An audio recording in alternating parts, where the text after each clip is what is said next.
right, guys, today we are going to be starting on section 2 in chapter 10, and this is called measuring angles and arcs.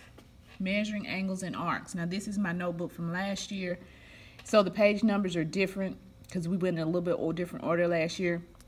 This year, this is going to be page 57, but I'm showing you this page so that you will know that you need to save some room on this page to write a few notes. And these are important notes, so you don't want to leave them out.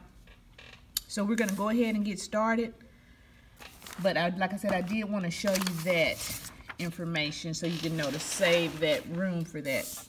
Okay, so this very first part of the lesson is basically a repeat of yesterday, just asking the questions in different ways. So I'm going to be going through this pretty quickly.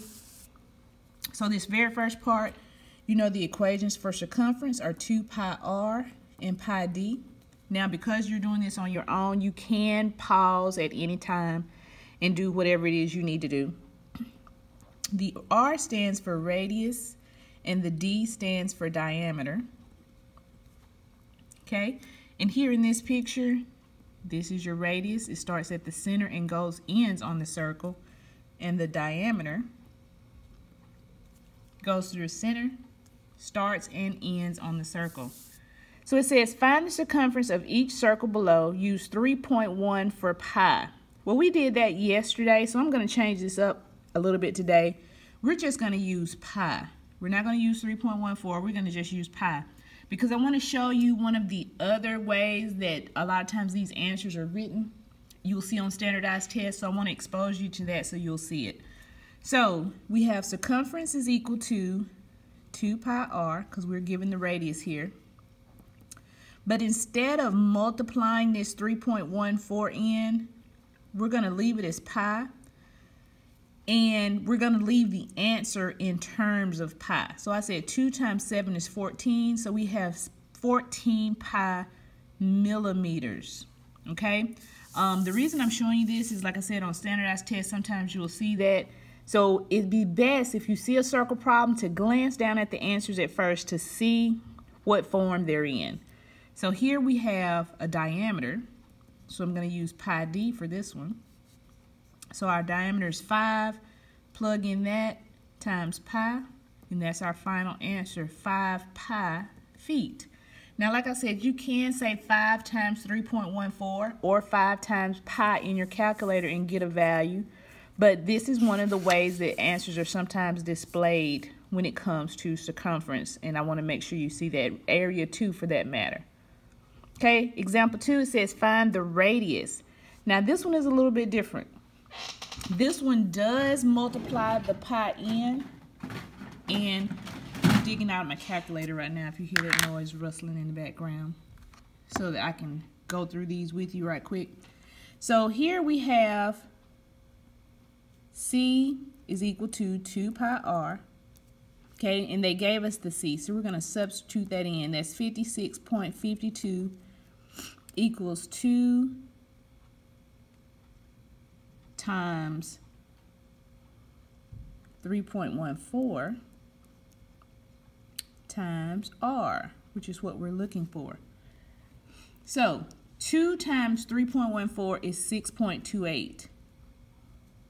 2 times 3.14 is 6.28, and we want to get r by itself, so I'm just going to divide by 6.28 on both sides. Okay, and we get 56.52 divided by 6.28. I'm punching in the calculator right now, and you get 9 meters. 9 meters. So r is equal to 9 meters. All right, so let's try it again. We got C equals 2 pi r, and our C, they told us, was 25.12 is equal to 2 times 3.14 times r.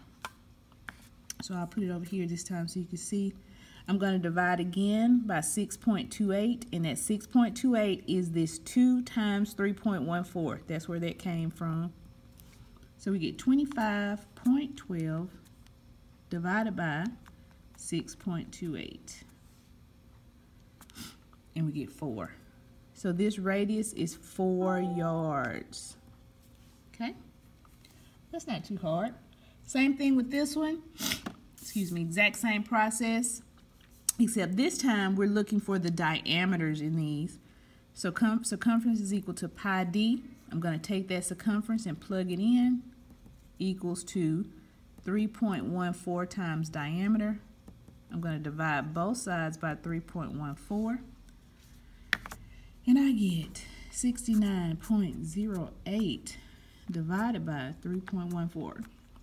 And these are probably going to come out even each time. And I was going to guesstimate it was about 22. But just in case, I'm going to look that up.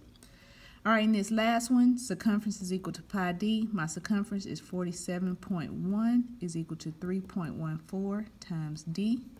Divide both sides by 3.14.